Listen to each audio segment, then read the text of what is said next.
उन्हें लगा था कि वो यूजलेस है, तो उसे पार्टी से निकाल दिया गया। लेकिन उसका हीलिंग मैजिक इतना ज्यादा पावरफुल था कि उन्हें पता ही नहीं लगता था कि वो कब हील हो गए। और उसके जाने के बाद उन्हें पता लगता है कि उसके बिना वो कुछ भी नहीं कर सकते। हर्षद एक ऐसा किंगडम है जहाँ हीलर्स को बहुत ही ज्यादा इज्जत और इम्पोर्टेंस दी जाती है। हीलर्स के लिए एक स्पेशल एकेडमी भी है जहाँ दुनिया के बेस्ट हीलर्स को ट्रेन किया जाता है। यहीं पर उन्हें लाइसेंस भी मिलता है, जिसके बाद ही वो अपनी हीलिंग प्रैक्टिस शुरू कर सकते हैं। इसके बाद हम जेनोस को देखते हैं, जिसने एक बंदे को अभी अभी हील किया है, लेकिन उसने कभी भी एकेडमी में पढ़ाई नहीं की थी, तो उसके पास लाइसेंस भी नहीं है। उस बंदे के जाने के बाद जेनोस की असिस्टेंट वहाँ आती है, जिसका नाम लिली है। वो उसे बताती है कि इलाज के लिए अब उसे एक घर में जाना है, और जब वो वापस आएगा वो उसके लिए एक अच्छा सा डिनर तैयार रखेगी। शाम को इलाज करने के बाद जेनोस वापस आ रहा था, लेकिन रास्ते में उसे एक स्लेव दिखती है, जिसे देखने में ऐसा लग रहा था कि उसे बहुत ही ज्यादा दर्द हो रहा है। तभी वहाँ पर एक नोबल आ जाता है और उस स्लेव के ऊपर चिल्लाने लगता है, तुम इतनी देर से कहाँ पर थी?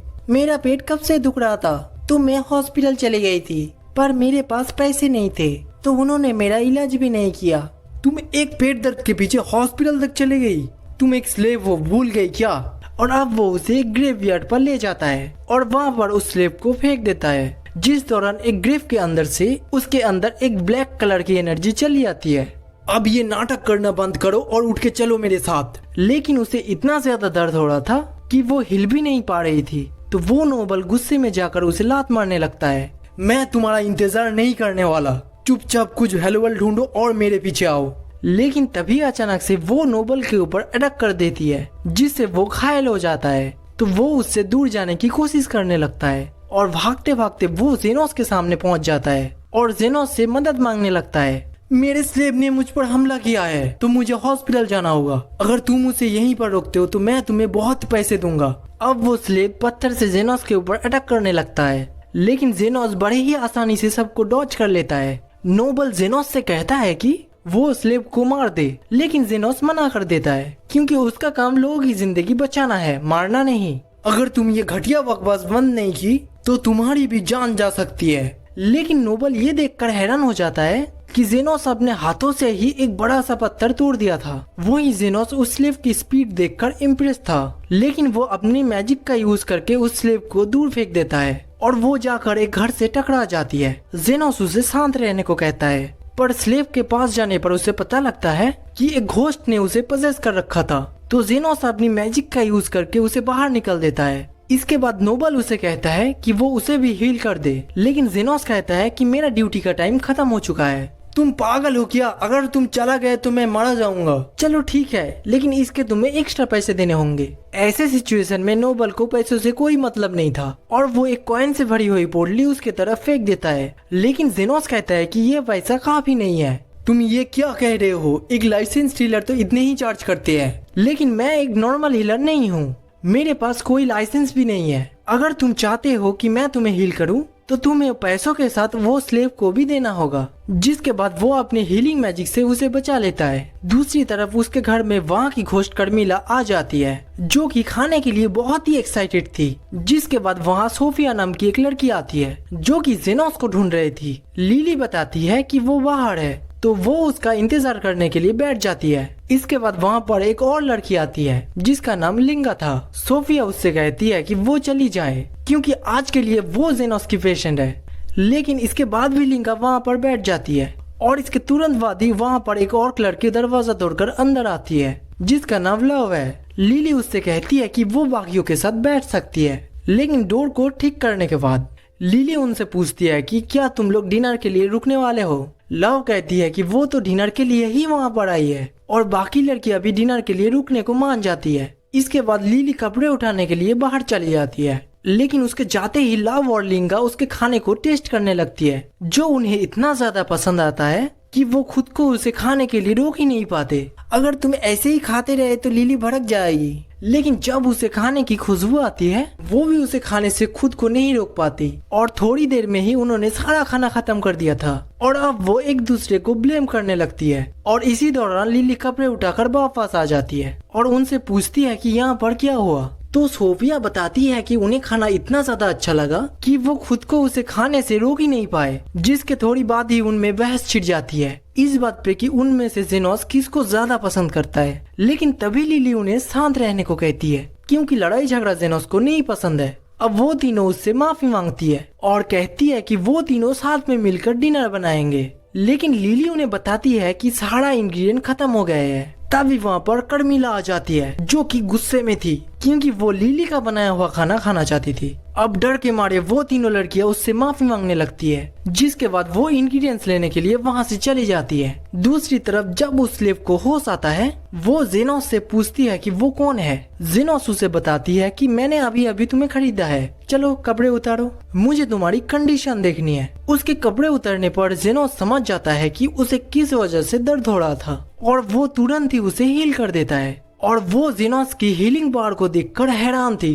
और अब वो उसका शुक्रिया अदा करती है और अपना नाम टिल बताती है। जेनोस कहता है कि ये सब फ्री नहीं था, तुम्हें मेरे लिए काम करना होगा और अब वो उसे अपने लिए हर्ब्स जुड़ने के काम में लगा देता है। हर्ब्स मिलने के बाद जेनोस कहता है चलो तुमने अपना काम कर दिया, अब मेरा तुम्हारे ऊपर कोई एहसान नहीं है। ये सुनकर टिल हैरान हो जाती है क्योंकि उसने तो सिर्फ कुछ पत्ते ही ढूंढे थे। जेनोस कहता है कि इन पत्तों की कीमत उतनी ही है जितना मदद मैंने तुम्हारे लिए किया। जिसके बाद वो स्लेव कॉन्ट्रैक्ट को फाड़ देता है। लेकिन टिल को कुछ नहीं पता था कि वो अपनी जिंदगी के साथ क्या करेगी और वो जेनोस से प्रॉमिस करते हैं कि एक बार उसे अपना लाइफ का पर्पस मिल गया तो वो उसे जरूर बताएगी। जेनोस कहता है कि अगर तुम्हें कभी भी चोट आए तो मेरे पास आ सकती हो, पर याद रखना मेरी हीलिंग्स फ्री नहीं है। इसके बाद जेनोस घर पहुंचता है पर लिली उसे बताती है कि डिनर अभी रेडी नहीं है और उसके तुरंत बाद ही वो तीनों लड़कियां इंग्रेडिएंट्स लेकर पहुंच जाती है। वही कर्मिला को पता लग जाता है कि वो एक और लड़की से मिला था।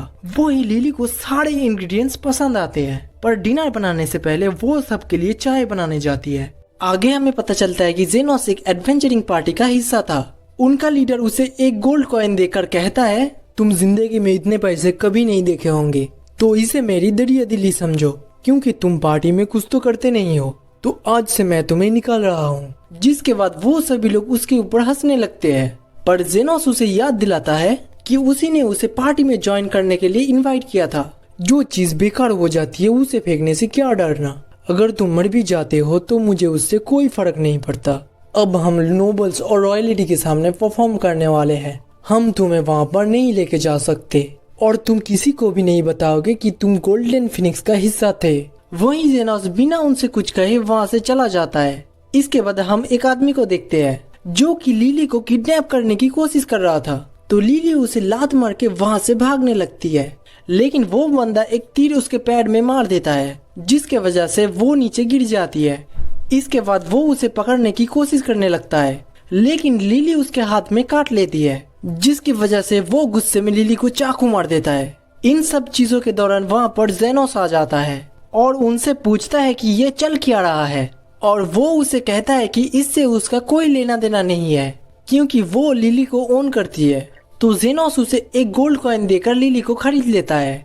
वही लिली को लग रहा था कि वो मरने वाली है लेकिन जेनोस उसे बचा लेता है, जो देखकर वो हैरान थी। ये देखकर लिली को लगता है कि जेनोस जरूर कोई फेमस हीलर होगा। Famous healer? मेरे पास तो लाइसेंस भी नहीं है। वही लिली को बुरा लग रहा था क्योंकि जेनोस ने उसे बचाने के लिए पैसे खर्च कर दिए थे। तुम उसकी फिक्र मत करो, तुम्हारा घर कहाँ है? पर लिली उसे बताती है कि उसका कोई घर नहीं है। तो जेनोस उसके लिए नए कपड़े खरीदकर उसे खाना खिलाता है पर लिली उससे पूछती है कि वो क्यों नहीं खा रहा। मुझे भूख नहीं है। लेकिन सच्चाई ये थी कि उसके पास इससे ज्यादा पैसे हैं ही नहीं। तभी वहाँ पर एक बंदा आता है जो कि घायल था। जेनोस उसके पास जाकर उसके जख्म को हील कर देता है, जिसके बदले वो उसे 4 गोल्ड कॉइन्स देता है। ये देखकर जेनोस को आइडिया आता है कि उसे भी अपना एक क्लिनिक खोल लेना चाहिए और लिली इसमें उसकी मदद करना चाहती है। लेकिन बिना लाइसेंस के क्लिनिक खोलना इलीगल है और वो इसमें लिली को शामिल नहीं करना चाहता। पर आपने मुझे बचाया था और अब अगर मना भी करेंगे तब भी मैं हमेशा आपके साथ रहूंगी। हाँ ठीक है, तुम मेरे साथ रह सकती हो जब तक मैं तुम्हारे लिए सेफ जगह नहीं ढूंढ लेता। इसके बाद वो एक सुनसान घर के पास जाता है और लिली उससे पूछती है कि उसने इस एरिया को क्यों चुना, क्योंकि मैं टाउन में बिना लाइसेंस के क्लिनिक नहीं खोल सकता।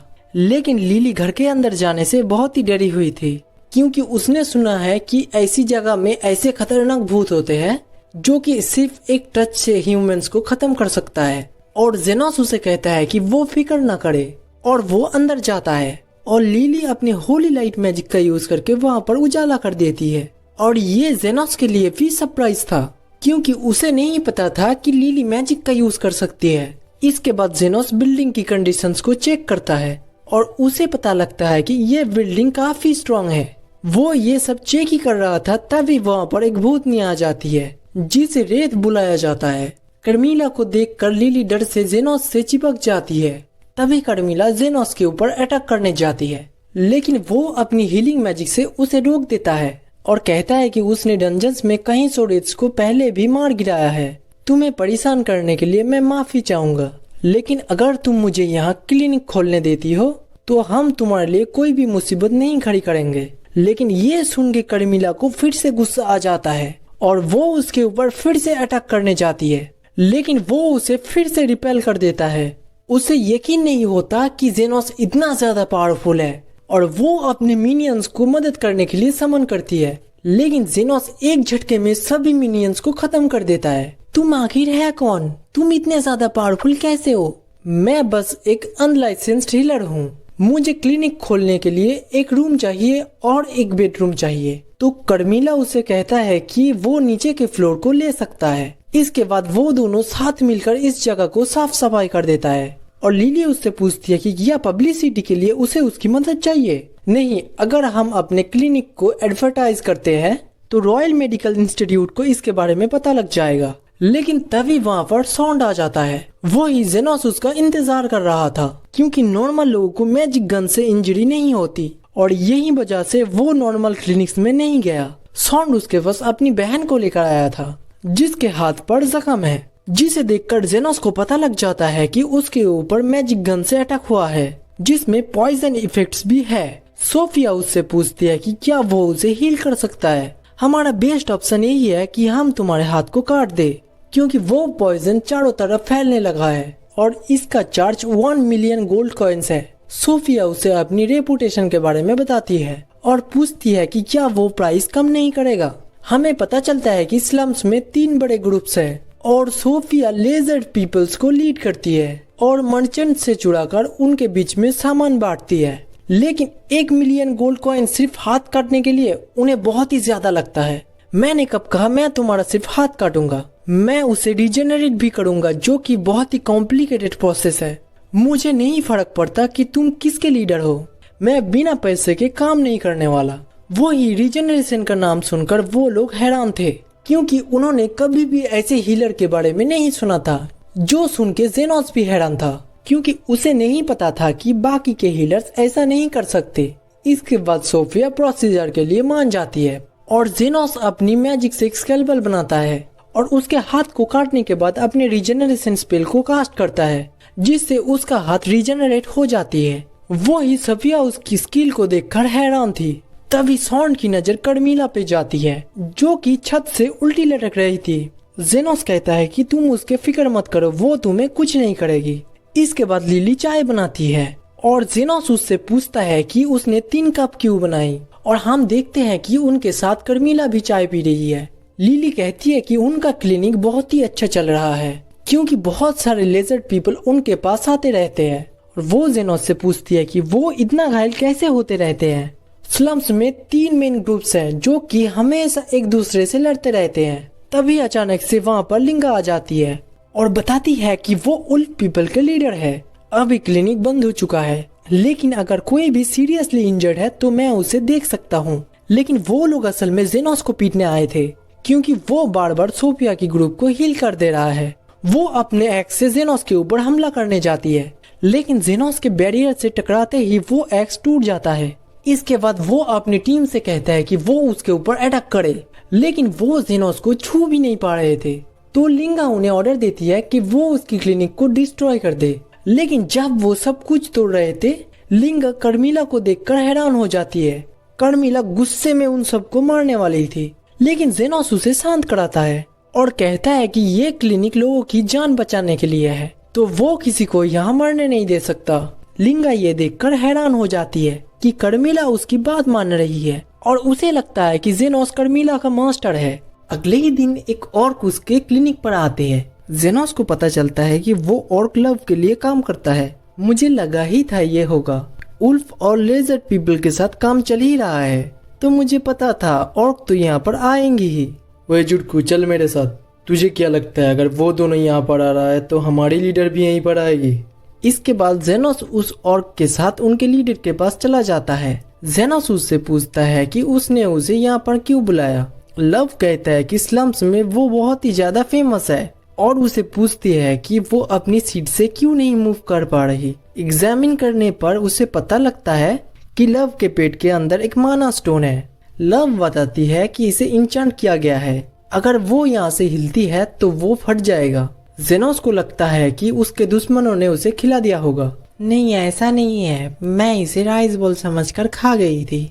जेनोस वहाँ से जाने लगता है और कहता है कि वो अपनी माना स्टोन को खुद एक्सपेल कर सकता है, पर लव उसे बताती है कि उसे फटने से ज्यादा समय नहीं बचा है। उसे खुद की फिक्र नहीं है, लेकिन उसके साथी उसे अकेला नहीं छोड़ते और वो लोग उसके साथ मरने को तैयार है। लव अपनी सारी वेल्थ जेनोस को देने के लिए तैयार है, क्योंकि उसने सुना है कि जेनोस बच्चों को फ्री में हील करता है। वो अपनी ट्रेजर की जेनोस को दे देती है। इसके बाद जेनोस एक स्कैल्पल से उसके पेट को खोलकर उस माना स्टोन को बाहर निकाल देता है। जरा संभल कर, वो अभी ही फटने वाला है। लेकिन वो ये देखकर हैरान थी कि जेनोस ने इतने बड़े एक्सप्लोजन को अपने हाथ के अंदर ही बंद कर दिया था। लव इस बात से भी हैरान थी कि अगर जेनोस ने उससे नहीं बचाया होता तो वो उसके सारे वेल्थ को ले सकता था। लेकिन जेनोस कहता है कि वो सिर्फ उतने ही पैसे लेते हैं जितना वो काम करता है। तुम काफी इंटरेस्टिंग हो, अगर तुम्हें कुछ जरूरत पड़ती है तो तुम हमारे पास आ सकते हो और हम तुम्हारे क्लिनिक को सिक्योरिटी भी दे सकते हैं। नहीं, बेहतर यही होगा कि तुम मुझसे दूर रहो। आगे जेनोस देखता है कि लिली गुस्से में थी क्योंकि वो तीनों लड़कियां लगातार उससे मिलने आती रहती है। वो इंजर्ड नहीं होते पर तब भी यहाँ पर आ जाती है, शायद इसलिए क्योंकि वो बोर हो रही है। पर कर्मिला उसे बताती है कि वो लड़कियां उसे पसंद करती है। अगर सब कुछ ऐसा ही चलता रहा तो उसके पीछे वॉर भी छिड़ सकती है। वो ही लिली दुखी थी क्योंकि वो उन तीनों की तरह सुंदर नहीं है। लेकिन कर्मिला कहती है कि हर वो लड़की सुंदर होती है जो प्यार में होती है। जेनोस कहता है कि नहीं, ऐसा तो नहीं होगा, वो लोग मेरे लिए थोड़े ही लड़ने लगेंगे। लेकिन अगले ही दिन वो तीनों लड़कियां एक एक करके क्लिनिक में आती है और कहता है कि वो बाकी दोनों ग्रुप्स पर वॉर डिक्लेयर कर रही है ताकि सबको पता लग जाए कि जेनोस उनकी ग्रुप को सपोर्ट करती है। वो ही जेनोस हैरान था कि वो सच में उसके पीछे लड़ने वाली है, लेकिन उन्हें रोकने की जगह वो कहता है कि उन्हें लड़ ही लेना चाहिए। वो लोग एक पुराने एरिना में लड़ने के लिए पहुंच जाते हैं। वहां पर जेनोस और लिली भी थे, उन्हें रोकने के लिए नहीं बल्कि फाइट को एंजॉय करने के लिए। जेनोस उनसे कहता है कि वो लोग सालों से लड़ रहे हैं और वो चाहता है कि आज लड़कर वो अपनी लड़ाई की खुजली खत्म कर ले। वो लोग मरते दम तक लड़ने के लिए तैयार थे क्योंकि जो भी फाइट में जीतेगा जेनोस उसी का होगा। वॉर के शुरू होते ही सोफिया लिंगा के ऊपर अटैक कर देती है, लेकिन लिंगा उसकी अटैक से बच जाती है। इसके बाद लव सोफिया के ऊपर कूद जाती है, लेकिन वो उसके अटैक को डॉज कर लेती है, जिसकी वजह से वो जाकर बाकियों से टकरा जाती है। वहीं उनकी बाकी के लोग भी आपस में लड़ने लगते हैं, लेकिन सुबह से शाम तक लड़ते लड़ते उन्हें पता लगता है कोई भी मर ही नहीं रहा। तो जेनोस उन्हें बताता है कि ऐसा इसलिए है क्योंकि वो उन्हें हील कर रहा है। तुम जितनी देर चाहो लड़ सकते हो, लेकिन मैं तुम्हें हमेशा हील कर दूंगा क्योंकि तुम मेरे पेशेंट्स हो। लेकिन ये सर्विसेज फ्री नहीं है, तुम्हें मुझे पे करना होगा। तो वो लोग रियलाइज करता है कि लड़ने का कोई फायदा नहीं है क्योंकि ऐसे तो ना ही कोई जीतेगा और ना ही कोई हारेगा। तो वो लोग वॉर को खत्म करने को डिसाइड करते हैं और लिली जेनोस से पूछती है कि उसने उन्हें क्यों रोका। मुझे मेरे मास्टर ने कहा था कि एक हीलर 3rd ग्रेड है अगर वो सिर्फ इंजरीज को हील करता है, 2nd ग्रेड अगर वो पर्सन को पूरी तरीके से हील कर सकता है, और 1st ग्रेड अगर वो दुनिया को एक बेटर जगह बना सकता है। मैं स्लम्स के कंडीशन को सुधारना चाहता हूँ, पर इसके लिए मुझे तीनों ग्रुप्स की जरूरत पड़ेगी। क्योंकि वो ही तो मेरे पेशेंट्स है। पर लिली जानती है कि वो झूठ बोल रहा है, क्योंकि सब अगर इतने अच्छे से रहेंगे तो उसके पास पेशेंट्स बहुत ही कम आएंगे। लिली कहती है कि वो उसे पसंद करती है, जिस पे जेनोस कहता है कि वो भी उसे पसंद करता है। लेकिन लिली जानती है कि वो जो कहना चाहती थी वो नहीं समझा। दूसरी तरफ जिसका नाम क्रिस है, वो डिवीजन कमांडर से मिलती है, जो उसे बताती है कि उनकी इंफॉर्मेशन के हिसाब से 3 डेमी ह्यूमंस की रेस की वॉर खत्म हो गई है। ये सुन के क्रिस हैरान हो जाती है, क्योंकि वो बहुत समय से लड़ रहे थे। मुझे लगता है कि ये सच है, हम इसे इग्नोर नहीं कर सकते। ये दुनिया सिर्फ हायरार्की की वजह से चल रही है, जहां अमीर हमेशा गरीब से छीनते आए हैं, तो वो अपनी फ्रस्ट्रेशन एक दूसरे से लड़कर उतारते हैं। लेकिन अगर वो आपस में जुड़ जाते हैं तो वो हमारे सिटीजन्स के लिए खतरा होंगे। लेकिन वो इतने समय से लड़ रहे थे, तो वो अचानक से तो नहीं रुक सकते। रूमर्स के हिसाब से एक इंसान उनके बीच में समझौता कराई है। ऐसा कौन सा इंसान हो सकता है जो स्लम्स के लीडर को कंट्रोल कर सकता है? मैं चाहता हूँ कि तुम उसे इन्वेस्टिगेट करो, पता लगाओ स्लम्स में शांति किसने फैलाई है। दूसरी तरफ स्लम्स में जेनोस चीख मारता है और लव और लिंगा दोनों ही उसे गर्म करने के लिए अपने बॉडीज ऑफर करने लगते हैं, जो देखकर लिली घबरा जाती है और भागती हुई चाय बनाने निकल जाती है। वो दोनों को अपना मुंह बंद रखने को कहता है और सोफिया को हील करता है, जो उसे बताती है कि काम करते वक्त उसे ये चोट लगी थी। सोफिया बताती है वो सिर्फ स्पेशल लोगों को ही टारगेट करके उनसे सामान चुराती है, लेकिन किंगडम उसके ऊपर ज्यादा नजर रखने लगा है, तो वो रॉयल नाइट से लड़ते वक्त घायल हो गई। क्या जॉर्ड और तुम्हारी जो पहले इंजरीज थी वो भी रॉयल नाइट से तुम्हें दी थी? तो वो उसे क्रिस के बारे में बताते हैं, जिसने उन दोनों को मैजिक गन से शूट किया था। कर्मीला कहती है कि अगर क्रिस की नज़र इस क्लिनिक पर पड़ी तो वो मुसीबत में पड़ सकते हैं, क्योंकि तीनों ग्रुप्स के लीडर यहाँ पर आते रहते हैं। वो सभी मिलकर लंच कर रहे थे। कर्मीला जेनोस से कहती है कि कैपिटल में वो अकेला इंसान है जो कि इन तीनों ग्रुप्स को शांत रख सकता है। दूसरी तरफ शाम को क्रिस स्लम्स में पहुंच जाती है, जहां वो ये देखकर हैरान थे कि सभी स्पीसीज के लोग मिलकर रह रहे थे। वो एक लेजर्ड मैन से पूछती है कि वो लोग एक दूसरे से लड़ क्यों नहीं रहे, लेकिन वो उसे कुछ भी बताने से मना कर देता है और वहां से जाने लगता है। लेकिन तभी क्रिस अपनी गन बाहर निकाल लेती है। तभी उनके साइड से सोफिया और जॉन्ड आने लगते हैं, तो वो लेजर मदद के लिए उन्हें आवाज लगाता है, जो देखकर क्रिस वहां से भाग जाती है। लेकिन वो ये देखकर हैरान थी कि सोफिया की इंजरीज बिल्कुल ठीक हो गई है। वो ही भागते भागते वो गुम हो जाती है और वो सीधा जेनोस के क्लिनिक पर पहुंच जाती है। वो जेनोस से रास्ता पूछ रही थी, लेकिन जब उसकी नजर लिली पर जाती है वो अचानक से जेनोस के ऊपर शूट कर देती है। क्रिस कहती है कि वो अभी एक बड़े केस पर काम कर रही है, पर उसने बच्चों के किडनैपिंग के बारे में भी सुना था और उसे लगता है कि जेनोस ही बच्चों को किडनैप कर रहा है। पर लिली उसे बताती है कि जेनोस ने असल में उसे बचाया था। तो क्रिस बिना सोचे समझे एक्शन लेने के लिए माफी मांगती है, पर उसे लगता है कि उसकी बुलेट की वजह से जेनोस को कई घंटों तक होश नहीं आएगा। पर वो ये देखकर हैरान हो जाती है कि जेनोस को कुछ भी नहीं हुआ था। जेनोस बताता है कि उसने डिफेंस मैजिक का यूज किया था, पर क्रिस के हिसाब से डिफेंस मैजिक भी उस गन को रोकने के लिए काफी नहीं होना चाहिए था। क्रिस जेनोस से पूछती है, क्या तुम एक ग्रैंड सोर्सरर हो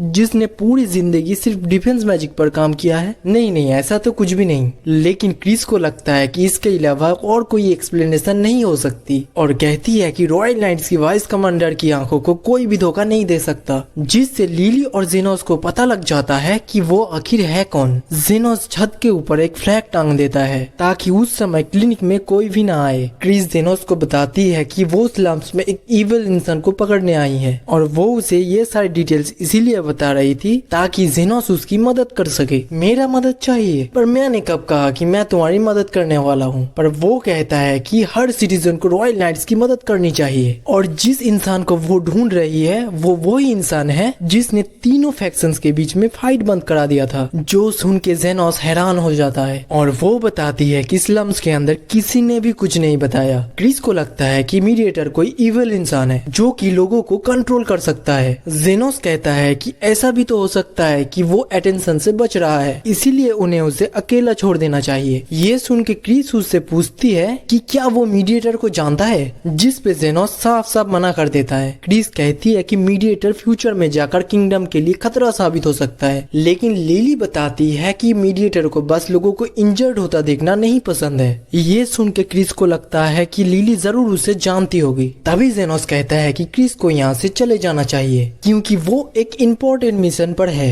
पर क्रिस देखती है कि जेनोस के पास एक एक्स्ट्रा बेड है, तो वो रात को वहीं पर रुकने को डिसाइड करती है। और जब वो लिली की बनाई हुई चाय पीती है, वो उसकी जीभ जल जाती है। इसके बाद लिली जेनोस की गोद में बैठकर उसे अपना सर सहलाने को कहती है। वही कर्मिला खुद को इनविजिबल करके जेनोस को बताती है कि लिली क्रिस से जेलस फील कर रही है और वो उसे दिखा रही है वो दोनों कितने ज्यादा क्लोज है। लिली ऐसे ही कोशिशें करती जाती है, पर इन सब का क्रिस के ऊपर कोई भी असर नहीं होता। तो वो अपना सीक्रेट टेक्निक यूज करना चाहती है जो कि उसे कर्मिला ने सिखाया था। वो उसका चेहरा पकड़ती है और कहती है वो उसे रात भर सोने नहीं देगी, लेकिन इतना कहते ही वो सो जाती है। इसके बाद क्रिस जेनोस से पूछती है क्या एक मास्टर हीलर हाथ को रिजेनरेट कर सकता है, क्योंकि उसके हिसाब से ये कोई सेंट या फिर एक टॉप लेवल के हीलर कर सकता है। तुम मुझे ऐसा सवाल क्यों कर रही हो? तो वो उसे बताती है कि कैसे उसने सोफिया की आर्म को इंजर्ड किया था, लेकिन जब आज उसने उसे देखा उसका हाथ पूरी तरह से ठीक हो चुका था। क्या मैं तुम्हें ये पूछ सकता हूँ तुम स्लम्स के लोगों के इतने खिलाफ क्यों हो? मेरी माँ स्लम्स में जाकर हर रोज लोगों को खाना खिलाती थी, लेकिन जब किसी ने उनकी वेडिंग रिंग चुराने के लिए उनकी जान ले ली, तब उनकी मदद करने के लिए कोई भी सामने नहीं आया। इसीलिए मैं ऐसी हीरो बनी जो लोगों को उनकी करने की सजा देगी। और मैं रॉयल नाइट्स के हिस्ट्री में यंगेस्ट वाइस कमांडर हूँ और मुझे लोगों ने आयरन रोज का भी टाइटल दिया है। लोगों को लगता है कि मुझे ये निकनेम इसीलिए दिया गया क्योंकि मैं अपनी ड्यूटी को लेकर बहुत ही ज्यादा सीरियस हूँ, पर मुझे लगता है कि ये मेरे चेहरे के वजह से है, क्योंकि अपनी मॉम के मौत के बाद मैं कभी भी स्माइल नहीं कर पाई। क्रिस के जाने के बाद कर्मिला जेनोस से कहती है वो उस पर ज्यादा ध्यान ना दे क्योंकि उसकी स्टोरी यूनिक नहीं है।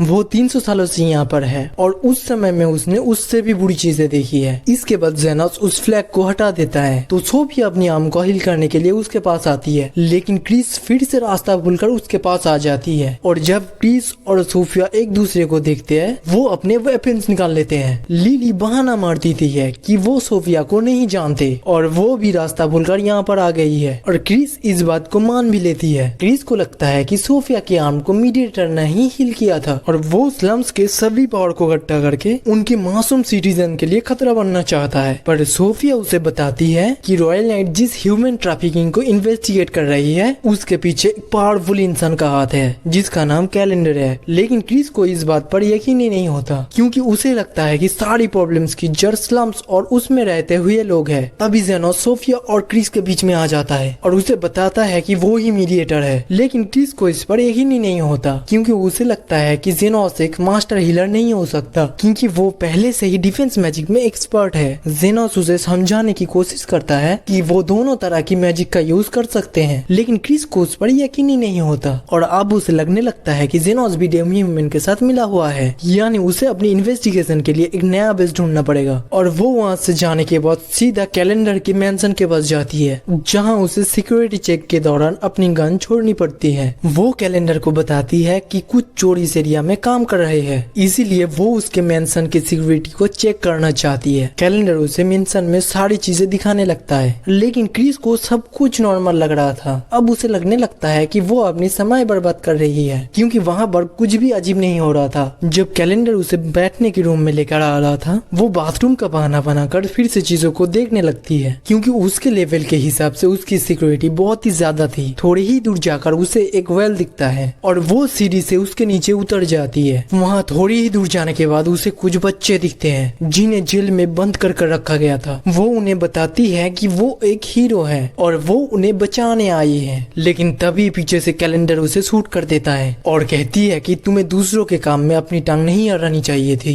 इतना कहकर वो उसे फिर से शूट करने वाला था, लेकिन तभी सोफिया और जेनोस वहाँ पर पहुँच जाता है। कैलेंडर को पता है कि सोफिया कौन है। कैलेंडर उसे कहता है अगर वो मर भी गई तब भी किसी को कोई फर्क नहीं पड़ेगा, लेकिन उसकी जगह वो जेनोस को शूट कर देता है और वो जोर जोर से हंसने लगता है क्योंकि उसे लगता है कि जेनोस मर गया है। लेकिन धुएं के हटने के बाद वो देखता है कि जेनोस को एक खरोच भी नहीं आई थी। इसके बाद कैलेंडर जेनोस को लगातार शूट करता ही रहता है, लेकिन जेनोस की शील्ड हर बार उसे बचा रही थी। इसके बाद वो अपनी दूसरी गन को निकालने की कोशिश करता है, लेकिन इसी दौरान वो नीचे गिर जाता है और जेनोस उसी गन को उठाकर उसी के ऊपर तान देता है, जो देखकर कैलेंडर की फट जाती है और वो अपनी जिंदगी की भीख मांगने लगता है। लेकिन फिर भी जेनोस उसे शूट कर देता है, लेकिन ये एक मिनी माना बुलेट थी। इससे लोगों को इतना ज्यादा दर्द होता है कि वो बेहोश हो जाता है। वही क्रिस उसे कहती है कि उसके लिए काफी देर हो गई है तो जेनोस बच्चों को लेकर यहाँ से चला जाए, लेकिन तभी जेनोस अपनी हीलिंग मैजिक से उसे पूरी तरह से हील कर देता है। ये देखकर क्रिस को यकीन हो जाता है कि जेनोस ही मीडिएटर है और अब उसे लगता है कि हीरो वो नहीं बल्कि जेनोस है। हीरो और मैं तो बस एक अंडरग्राउंड हीलर हूँ और इन बच्चों की असली हीरो तुम हो। इन सब के दौरान क्रिस रियलाइज करता है कि भले ही उसके मॉम की मौत हो गई थी, लेकिन जब वो स्लम्स में बच्चों को खाना खिलाने जाती थी उसे बहुत ही खुशी मिलती थी और क्रिस रोते हुए कहती है कि उसकी मॉम की काफी कमियां थी, लेकिन फिर भी वो उसकी असली हीरो है। बच्चों को बचाने के बाद सोफिया और जेनोस वहाँ से जाने को डिसाइड करता है क्योंकि रॉयल नाइट्स जल्दी ही वहाँ पर आने वाले होंगे। लेकिन तभी क्रिस उन्हें रोक देती है और उनसे पूछती है कि उन्होंने उसे क्यों बचाया, क्योंकि तुम्हें मेरे पैसे चुकाने हैं। अगर तुम मर गई मेरे हीलिंग का फी और मेरे बेड का किराया कौन देगा। उसकी बातों को सुनकर क्रिस स्माइल करती है। इसके बाद हम पास्ट का सीन देखते हैं जब एस्टन को जेनोस मिला था। क्योंकि जेनोस के पास कुछ करने के लिए नहीं था तो एस्टन उसे अपने साथ एडवेंचर पर चलने के लिए इनवाइट करता है। जेनोस कहता है कि स्लम्स के लोग एडवेंचर पर नहीं जा सकते। ये बात तो सच है, लेकिन अगर तुम्हारे पास स्किल है तो तुम कुछ भी कर सकते हो। तुम्हारे पास कौन सी स्किल है? मैं थोड़ा बहुत हीलिंग मैजिक यूज कर सकता हूँ। एस्टन को उस पर यकीन नहीं होता, लेकिन फिर भी वो उसे अपने साथ में लेना चाहता है क्योंकि वो असल में अपने लिए एक स्लेब को ढूंढ रहा था। इसके बाद हम एस्टन को एक वुल्फ के साथ लड़ता हुआ देखते हैं, जिस दौरान जेनोस अपनी पावर से सीक्रेटली उसे हील कर देता है, जिसके बाद एस्टन अपनी तलवार से उस वुल्फ को हरा देता है। इसकी वजह से एस्टन को लगने लगता है कि जेनोस पूरी तरह से यूजलेस है और उसे अपनी पार्टी से निकालने के बाद वो अपनी पार्टी के साथ एक जॉब को कंप्लीट करने चाहता है, जिसे एक फेनो नाम के नोबल ने उन्हें दिया था। केव के अंदर जाने के बाद उनके सामने कुछ मैजिकल बीस्ट आते हैं और गायल अपना डिफेंस मैजिक का यूज करता है और एस्टन पूरे कॉन्फिडेंस से उस मॉन्स्टर के साथ लड़ने चला जाता है। लेकिन लड़ाई के दौरान उसका हाथ इंजर्ड हो जाता है और तभी एस्टन देखता है कि उनका और एक मेंबर मरने वाला है। वो एक गायल अभी भी अपने डिफेंस मैजिक का यूज कर रहा था, पर किसी वजह से वो पहले की तरह काम नहीं कर रहा था और अटैक मैच के इतनी ज्यादा फटी पड़ी है कि वो किसी भी स्पेल को कास्ट ही नहीं कर पा रहा था, जिसकी वजह से उन्हें मजबूरी में बाहर आना पड़ता है और एस्टन सभी पर चिल्लाने लगता है क्योंकि उनके रैंक के लोग इस मॉन्स्टर के सामने स्ट्रगल कर रहा है। तुम हमें क्या कह रहे हो? तुमने कौन सा कुछ उखाड़ दिया? कहीं जेनोस ही हमें सच में हील तो नहीं करता था? पर एस्टन को लगता है कि ये नामुमकिन है और वो एक हीलर को हायर कर लेता है जिसका नाम जूमिन है। वो उनसे पूछती है कि उन्हें उसकी मदद क्यों चाहिए, क्योंकि वो लोग बैटल से बिना किसी खरोच के वापस आने के लिए फेमस है, पर वो लोग उसे कुछ नहीं कह पाते। वही जो उनका साथी इंजर्ड हुआ था वो जिंदा तो बच जाएगा, पर वो दोबारा एडवेंचर्स पर नहीं जा पाएगा। एस्टन कहता है कि इससे कोई फर्क नहीं पड़ता, उन्हें उसकी पार्टी में कोई जरूरत नहीं है और वो वैसे भी बहुत ही कमजोर था। जब वो केव के अंदर दोबारा वापस जाता है वो क्रिएचर्स फिर से उनके ऊपर फायरबॉल शूट करने लगता है और इसकी वजह से उनका मेज घायल हो जाता है।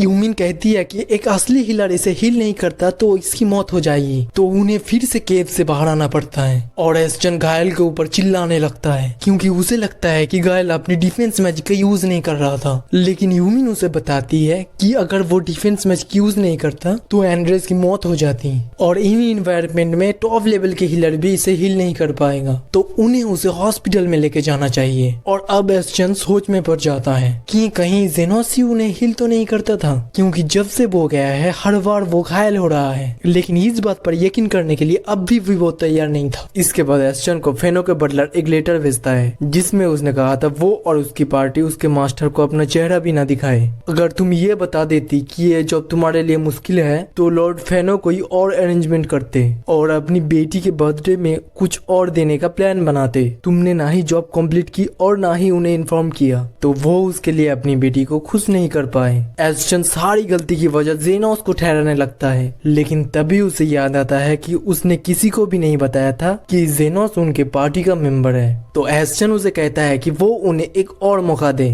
क्योंकि वो नए मेंबर्स को हायर कर रहे हैं, तो इस बार वो उसे निराश नहीं करेंगे। गायल कहता है कि ये बहुत ही घटिया आइडिया है क्योंकि उनके पास कोई प्लान नहीं है, पर एस्टन कहता है कि वो जेनोस को फिर से वापस लाएगा।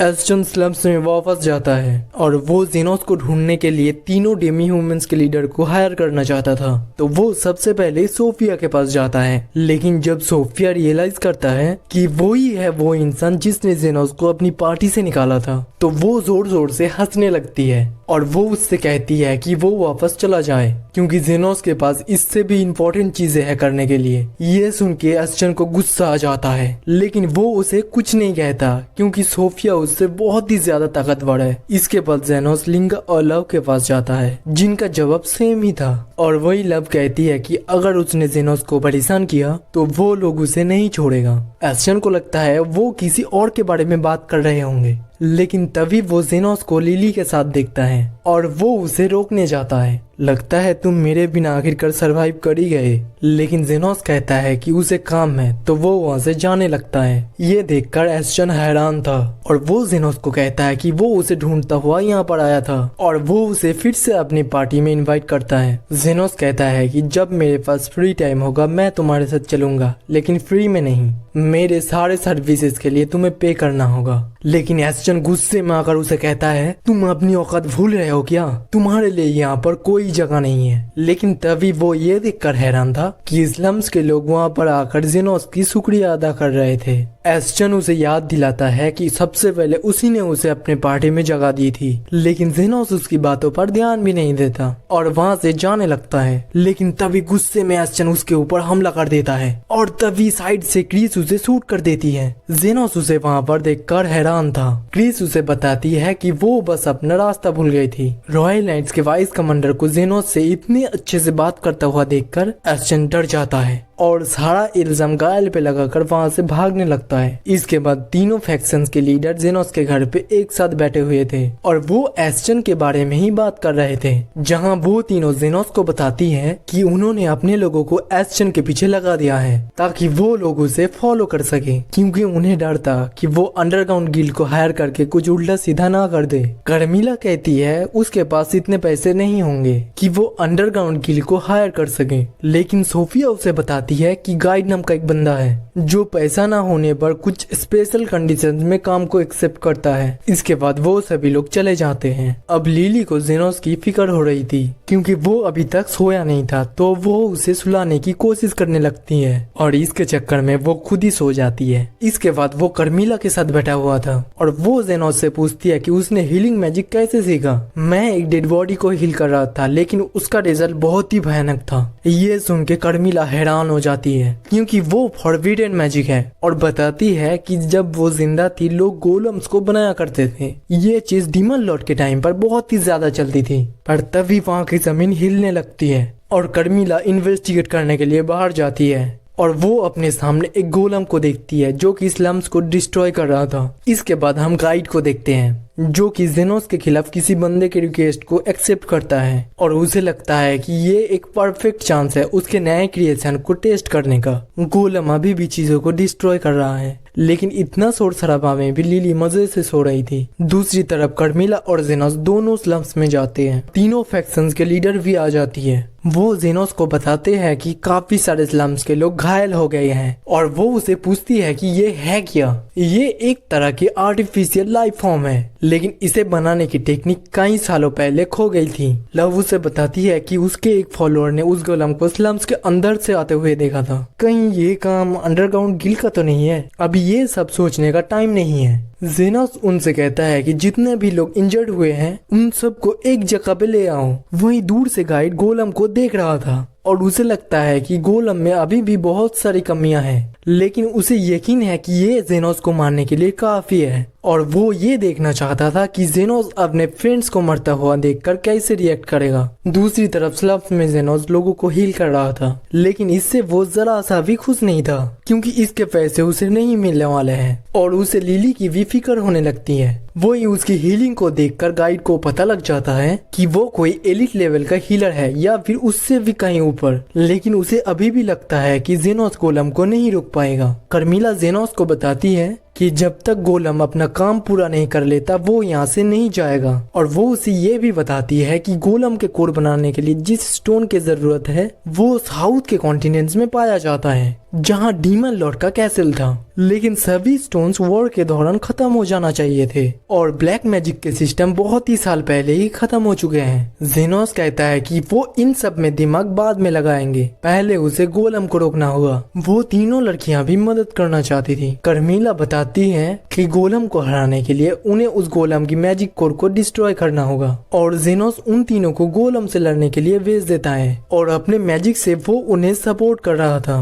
वो उसके पैर के ऊपर अटैक करता है जिसकी वजह से गोलम नीचे गिर जाता है, लेकिन तभी ही वो खुद को हील कर लेता है। वो लिंगा के ऊपर अटैक करके उसे कहीं घर को तोड़ता हुआ दूर फेंक देता है, लेकिन लिंगा बिल्कुल ठीक थी क्योंकि जेनोस ने उसे बहुत ही जल्दी हील कर दिया था। उनके फाइट के दौरान जेनोस को उन तीनों के पास रहना पड़ेगा क्योंकि जितना वो उससे दूर रहेगा उसकी हीलिंग मैजिक उतना ज्यादा कमजोर होगा और साथ ही वो अलग अलग तरह की मैजिक का यूज नहीं कर सकता। तो सिचुएशन के हिसाब से उसे उनका यूज करना होगा। उसे लड़ता हुआ देखकर जेनोस को एक आइडिया आता है और वो उन्हें गोलम के पैर पर अटैक करने के लिए कहता है और इस अटैक की वजह से वो नीचे गिर जाता है, लेकिन उस जगह पर एक छोटा बच्चा था। जेनोस जल्दी से उसकी मदद करने के लिए जाने लगता है, लेकिन तब तक गोलम गिर चुका था, पर गोलम ने जानबूझकर उस बच्चे पर गिरने से खुद को रोक दिया था, जो देखकर कर्मिला हैरान हो जाती है क्योंकि गोलम खुद कुछ सोच नहीं सकते। तो जेनोस उसे स्कैन करता है और उसे पता लगता है कि वो मैजिक स्टोन उसके लेफ्ट चेस्ट पर है और उस गोलम के अंदर एस्चन भी है। दूसरी तरफ गाइड कहता है कि आर्टिफिशियल लाइफ को क्रिएट करने का सबसे बेस्ट तरीका है मैजिक स्टोन को ह्यूमन लाइफ के साथ कंबाइन करना ताकि वो गोलम का नया कोड बन सके, और इसके लिए एस्चन बेस्ट चॉइस थी क्योंकि उसके अंदर नेगेटिव इमोशन भरे हुए थे। मैं देखना चाहता हूँ कि तुम कैसे जीतोगे क्योंकि उसे रोकने का बस एक ही तरीका है, तुम्हें एस्चन को मारना होगा। वही जेनोस सभी से कहता है कि वो लोग यहाँ से चले जाएं। इसके बाद जेनोस उसे कहता है कि तुम इतने सेल्फिश हो फिर भी तुमने उस बच्ची को क्यों बचाया? गायल ने मुझे एक बार बताया था कि तुम्हारी छोटी बहन की मौत हो गई थी जिसे तुम नहीं बचा पाए, इसीलिए तुम पैसे और पावर के पीछे इतने ज्यादा पागल हो। पर तभी एस्चन उसके ऊपर हमला कर देता है, पर जेनोस अपनी ब्लेड को बड़ा करके उसके हाथ को काट देता है और सीधा उस गोलम की छाती पर अटैक करता है, जिसके बाद एस्चन उसके सामने पड़ा था और तभी वो अपने स्केल्पल से उसके ऊपर अटैक कर देता है। ये सब देखकर गाइड डिसअपॉइंट था क्योंकि जेनोस ने उसे मारने से पहले एक बार भी नहीं सोचा, लेकिन तभी वो देखता है कि जेनोस उसकी छाती से वो स्टोन को निकाल रहा है और साथ ही उसे हील भी कर रहा है। उसे यकीन ही नहीं होता कि जेनोस इतने मैजिक का यूज कर सकता है क्योंकि कुछ समय पहले ही उसने कई सौ लोगों को हील किया था और फाइट के दौरान उन तीनों लड़कियों को सपोर्ट भी कर रहा था। एस्चन जेनोस से पूछता है कि उसने उसे क्यों बचाया, ताकि तुम मुझे बता सको इन सब के पीछे था कौन। उसके चक्कर में मुझे फ्री में इतना सारा काम करना पड़ा। तुम भले ही एक गंदे नाली के कीड़े हो पर तुमने ही मुझे स्लम से बाहर निकाला था और वो गोल्ड कॉइन दिया जिससे मैं लिली को बचा पाया। लेकिन तुम्हें बचाने की सबसे बड़ी वजह एक ही है कि मुझे अपने हीलर का काम करना है। अब वो उसके छाती के स्टोन को तोड़कर उसे हील कर देता है। वही एस्टन को अब पछतावा हो रहा था और वो रियलाइज कर चुका है कि उनके पार्टी फेमस इसीलिए हुई थी क्योंकि उनके पार्टी में जेनोस था। अब वो अपने सारी गलतियों के लिए जेनोस से माफी मांगता है। अरे नहीं नहीं, ये सब क्या कर रहे हो तुम? जब तक तुम ऐसे झुके रहोगे मैं तुम्हें मारूंगा कैसे? बदला लेने का इससे अच्छा मौका कब मिलेगा मुझे? जिसके बाद जेनोस उसे ऐसा पंच मारता है कि वो अपने कपड़ों से बाहर आ जाता है। उसे क्रिस अरेस्ट करने आई थी और जेनोस ने उसे एस्टन के सारे करतूतों के बारे में भी बता दिया था। तुमने जो चीजें तबाह किया है उसे भरपाई करने के लिए वो तुम्हारे शॉट ले ली है।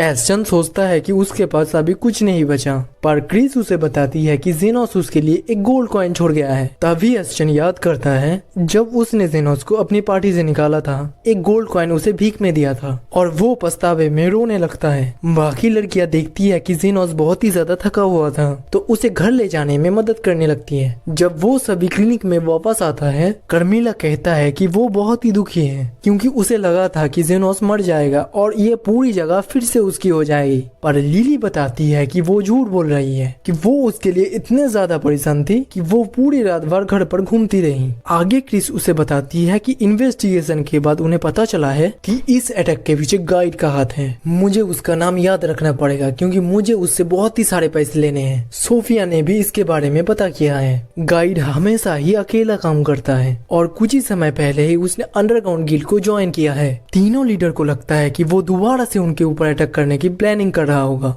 पर क्रिस कहती है कि वो लोग अंदाजा लगाना बंद करें और इसकी वजह से उन चारों में झगड़ा छिड़ जाता है। ये देखकर जेनोस सभी को वहाँ से बाहर निकाल देता है। कहता है कि उसके क्लिनिक के अंदर झगड़ा अलाउड नहीं है। इसके बाद लिली देखती है कि जेनोस अभी भी काफी थका हुआ था और वो उसे अपने साथ हॉट स्प्रिंग में इन्वाइट करने वाली थी, लेकिन तभी वहाँ पर सोफिया आ जाती है और लिली से पहले वो उसे हॉट स्प्रिंग पर इन्वाइट कर देती है, जिसके लिए जेनोस मान भी जाता है। लेकिन उसके जाने के बाद एक के बाद एक लड़कियां आते ही रहती है और वो सब के सब उसे हॉट स्प्रिंग के लिए इनवाइट करने आई थी। ये सब देखकर जेनोस का दिमाग खराब हो जाता है क्योंकि सारे के सारे लड़कियों के पास बस एक ही आइडिया था और वो उन सब के साथ हॉट स्प्रिंग में जाने का डिसाइड करता है। इसके बाद कर्मिला भी उसके पास आती है और कहती है कि वो भी उसके साथ हॉट स्प्रिंग पर जाएगी। अगर मैं हॉट स्प्रिंग पर इस भूत को ले गया, पता नहीं इसे देखकर लोगों की क्या हाल होगा। इसके बाद जेनोस हॉट स्प्रिंग में था जहाँ सोफिया आती है और उसे कहती है कि उसने कभी नहीं सोचा था कि वो बाकी रेस के साथ इतने अच्छे से रह पाएगी और इसका सारा क्रेडिट जेनोस को जाता है। वही बात करते करते वो उसके करीब जाने की कोशिश कर रही थी, पर जेनोस उसे कहता है कि उसे थोड़ा दूर रहना चाहिए।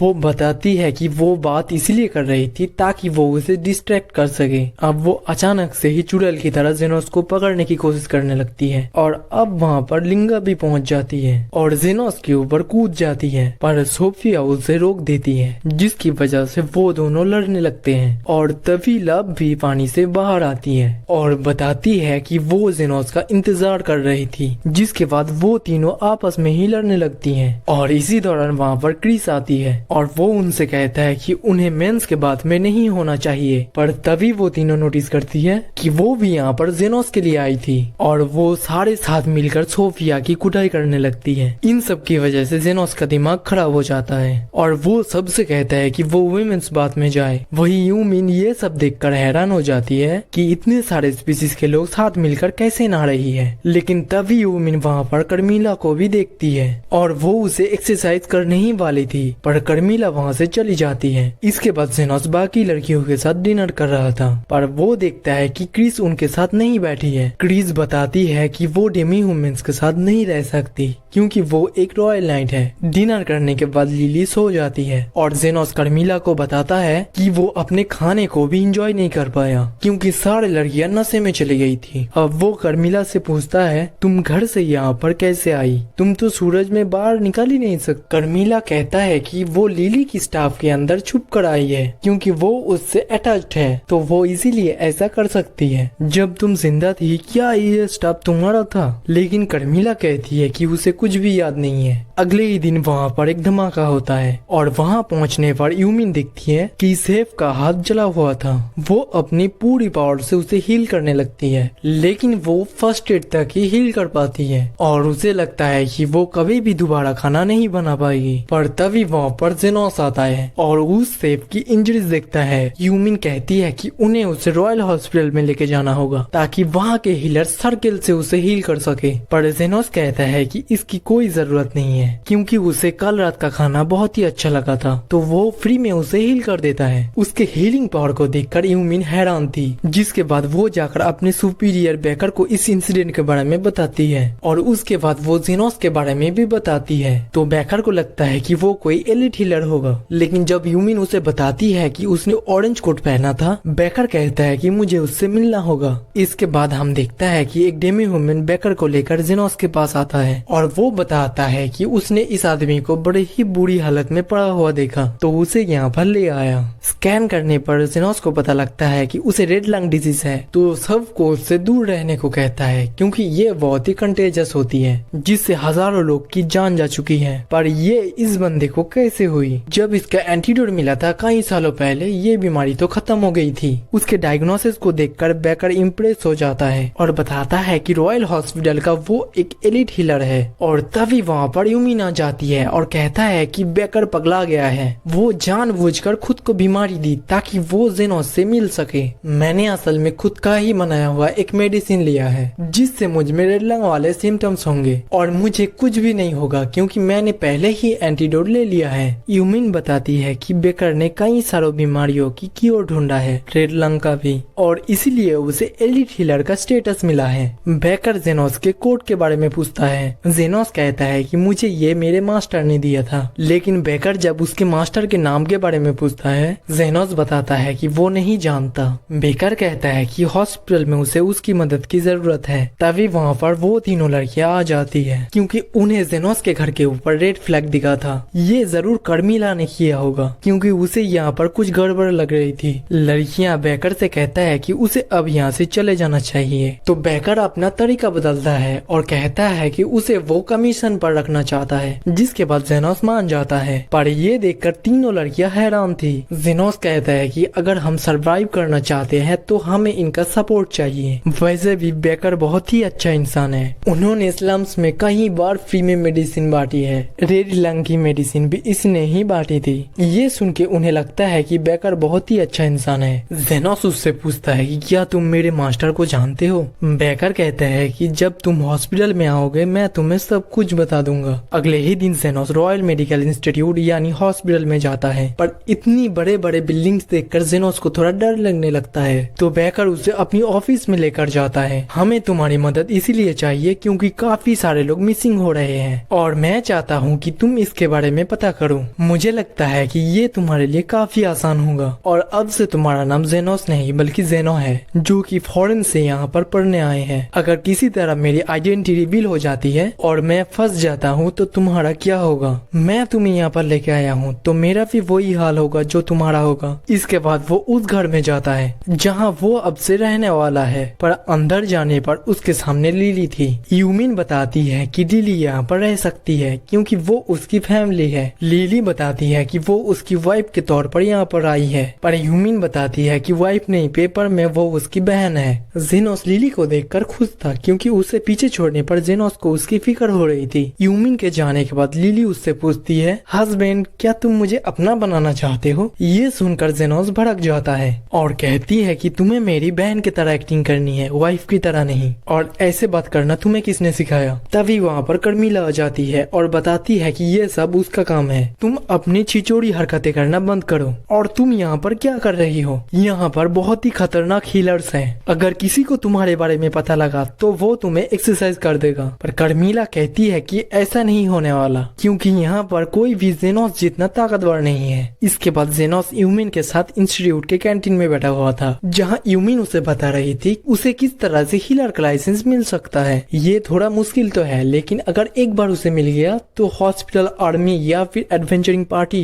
वो कहीं भी काम कर सकता है। पर इतनी सारी इंफॉर्मेशन से उसका दिमाग खराब हो गया था और जेनोस यूमिन को ये सब बंद करके गायब हुए हीलर्स के बारे में पूछने लगता है। और यूमिन बताती है कि उस हीलर का नाम अल्फ्रेड था और वो भी काफी कमाल का हीलर था और उसने रेड लंग डिजीज के क्योर ढूंढने में काफी हेल्प किया था। वो ये सब बात कर ही रहे थे तभी वहाँ पर एक सीनियर हीलर आता है और उसके पीछे काफी सारे स्टूडेंट्स थे और यूमिन बताती है कि वो रॉयल हॉस्पिटल का वाइस डायरेक्टर है। आगे यूमिन उसे इस हॉस्पिटल के हायरार्की के बारे में बताती है कि यहाँ पर 3 लेवल्स के हीलर्स हैं और हर एक लेवल में 7 क्लासेस होती है और जो लेवल 3 के 7 क्लासेस से भी ऊपर जाएगा उसे एलिट लेवल की हीलर माना जाएगा। और वाइस डायरेक्टर की क्लास लेवल 3 की 7 क्लास है, पर उसके साथ इतने सारे लोग क्यों हैं? यूमिन बताती है कि अभी उसके पास सबसे ज्यादा अथॉरिटी है क्योंकि जो अभी का वाइस डायरेक्टर है वो अपनी उम्र की वजह से अपनी ड्यूटीज को पूरा नहीं कर पाता और उसके वाइस डायरेक्टर बनने के बाद से रॉयल हॉस्पिटल गरीबों के इलाज बहुत ही कम करने लगता है और यूमिन को लगता है कि वो ये सब कुछ अपना पॉलिटिकल करियर को बनाने के लिए कर रहा है और उसे अपनी क्लास भी इसीलिए मिला है क्योंकि उसे नोबल सपोर्ट कर रहे हैं। जेनोस कहता है कि मैं समझ गया, मुझे गोल्ड रेन से दूर रहना है, पर यूमिन उसे बताती है कि वो चाह कर भी ऐसा नहीं कर सकता क्योंकि अल्फ्रेड के गुम होने के पीछे गोल्ड रेन का भी हाथ हो सकता है क्योंकि गोल्ड रेन ने बेकर के लैब से अल्फ्रेड को अपने साथ काम करने के लिए बुलाया था और अल्फ्रेड भी मान जाता है क्योंकि उसे लगा था ये नया एक्सपीरियंस उसके काम आएगा, पर इसके 1 महीने के बाद ही वो गायब हो गया। तो मैं गोल्ड रेन का ध्यान अपने तरफ कैसे खींचूं? तुम्हें इसके बारे में सोचने की जरूरत नहीं है। जब तुम क्लास में सबसे बेहतर परफॉर्म करोगे उसका ध्यान अपने आप ही तुम्हारी तरफ आ जाएगा। वही एक केसन नाम का लड़का उसके पास आता है और कहता है कि तुम वही लड़का हो ना स्पेशल रिसर्च स्टूडेंट, अच्छे से मेहनत करना, ठीक है? अपने स्पॉन्सर की बेइज्जती मत कर देना। उसके जाने के बाद जेनोस कहता है कि वो दिमाग से थोड़ा बहुत पैदल है क्या? कैसी हरकतें कर रहे हैं ये? वो मेरी क्लास में है और जब से गोल्ड रेन के ग्रुप ने उसे स्काउट किया है उसका सर चढ़ गया है। इसके बाद हम जेनोस का पास्ट देखते हैं। जब वो एक डेड बॉडी को रिवाइव करने की कोशिश कर रहा था तभी उसका मास्टर वहाँ पर आता है और बताता है कि उसकी पावर्स सिर्फ जिंदा लोगों पर ही यूज होना चाहिए। वो बियाट्रा नाम की एक लड़की के साथ ट्रेन करता है जहाँ उनका मास्टर नोटिस करता है कि उनकी मैजिक पावर बढ़ रही है और कहता है कि इसकी वजह से तुम लोग अपना सर मत चढ़ा लेना क्योंकि जख्मों को हील करके तुम सिर्फ 3rd ग्रेड हीलर ही बनोगे। जेनोस याद करता है कि उसके मास्टर ने उन्हें बताया था कि 2nd ग्रेड हीलर इंसान को पूरी तरह से हील कर सकता है और 1st ग्रेड हीलर दुनिया को एक बेटर जगह बना सकता है। वही प्रेजेंट में जेनोस अनडेड के बारे में एक लेक्चर अटेंड कर रहा था लेकिन जेनोस को उनके बारे में सब पता था क्योंकि एडवेंचरिंग के दौरान वो उनसे लड़ चुका है। उनमें से एक स्टूडेंट रेत के बारे में पूछता है तो प्रोफेसर बताता है कि रेत हाईएस्ट रैंकिंग के अनडेड होते हैं पर वो उनके बारे में ज्यादा नहीं जानते क्योंकि वो बहुत ही रेयर होते हैं और ज्यादातर पार्टी जिनका उनके साथ सामना हुआ है वो जिंदा वापस नहीं लौटे। तो वो उनसे कहता है कि अगर उनका सामना कभी एक रेत से होता है तो वो दुम दबाकर भाग जाए और ऐसे रेत जो बोल सकते हैं वो बहुत ही ज्यादा ताकतवर होते हैं। ये सुन के जेनोस हैरान हो जाता है क्योंकि कर्मिला भी बोल सकती है। प्रोफेसर उनसे पूछता है कि क्या उनमें से किसी ने कभी अनडेड से लड़ाई की है और तभी केसन खड़ा होता है और बताता है कि वो 30 गोस्ट को हरा चुका है जो सुन के सबको लगता है कि वो कमाल का है। जिसके बाद केसन जेनोस से पूछता है कि क्या वो गोस्ट को हरा सकता है। जेनोस सोचता है कि वो एक साथ 50 गोस्ट को हरा सकता है पर वो कहता है कि वो 30 गोस्ट को एक साथ हरा सकता है, पर ये सुन के उन सबको लगता है कि वो झूठ बोल रहा है। तभी प्रोफेसर उससे कहता है कि वो इसके बारे में और बताए। जेनोस कहता है कि वो एक बार अपने हीलिंग स्पेल से अंडरग्राउंड लैब्रिंथ में सारे गोस्ट को खत्म कर दिया था। ये सुन के प्रोफेसर हैरान हो जाता है क्योंकि लैब्रिंथ इतना ज्यादा खतरनाक होते हैं गोल्ड क्लास पार्टी भी उसके अंदर नहीं जाती।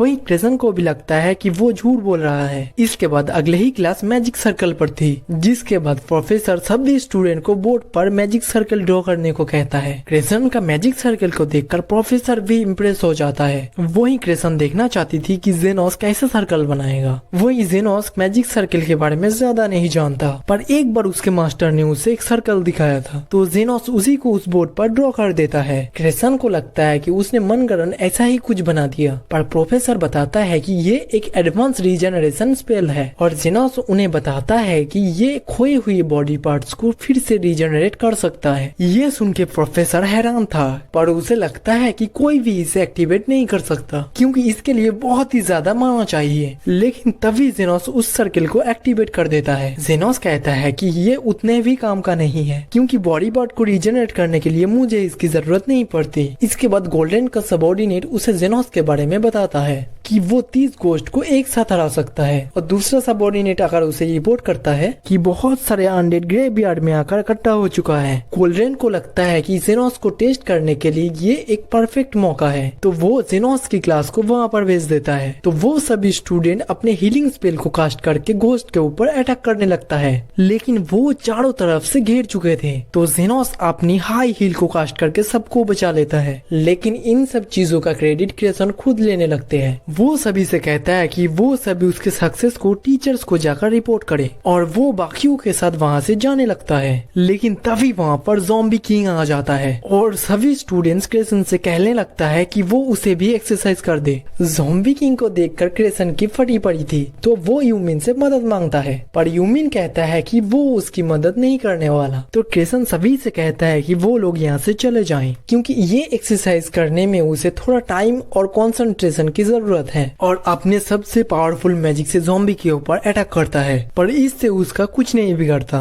और वो बड़े ही मुश्किल से उसके अटैक को डॉज कर पा रहा था। वहीं यूमिन को लगता है कि उसी ज़ॉम्बी किंग की वजह से यहाँ पर घोस्ट इकट्ठा हुए थे, क्योंकि ghost high level undead creatures की तरफ अट्रैक्ट होते हैं। वहीं वो ज़ॉम्बी किंग क्रेसन को पकड़ लेता है और अब वो उसे खाने वाला था। इतनी बुरी हालत होने के बाद क्रेसन उनसे मदद मांगने लगता है, तो जेनोस अपने हाई हील स्पेल को कास्ट करता है, जिससे वो ज़ॉम्बी किंग पूरी तरह से खत्म हो जाता है। लेकिन जैसे ही उसकी जान बचती है, वो कहने लगता है कि उन्होंने उसकी मदद क्यों की। तो यूमिन उसे याद दिलाती है कि वो ही रोते हुए मदद के लिए चिल्ला रहा था। तभी जेनोस सोचता है ये साला किस तरह का लीचर आदमी है। वही वो यूमिन की बात को याद करता है और उसे लगता है कि अनडेड यहाँ पर इसीलिए आ रहा है क्योंकि वो कर्मीला की वजह से यहाँ पर अट्रैक्ट हो रहे हैं। जेनोस वापस आने के बाद कर्मीला को बताता है ग्रेवयार्ड में उसके वजह से सारे अनडेड क्रिएचर्स इकट्ठा हो रहे हैं। ये सुन के कर्मीला को लगता है कि वो उसे वहाँ से निकलना चाहता है, क्योंकि वो अजीब अजीब तरह के क्रिएचर्स को अपनी तरफ अट्रैक्ट कर रहे हैं। जेनोस उसे अपने साथ रखना चाहता है, जो सुन के कर्मीला कहती है कि वो बहुत ही अजीब है, जो कि एक रेत के साथ रहना चाहता है। अगले ही दिन गोल्डरेन का सेक्रेटरी क्रेसन की तारीफ कर रहा था, क्योंकि उन्हें अभी भी यही लगता है कि क्रेसन ने ही सारे अनडेड को हराया था।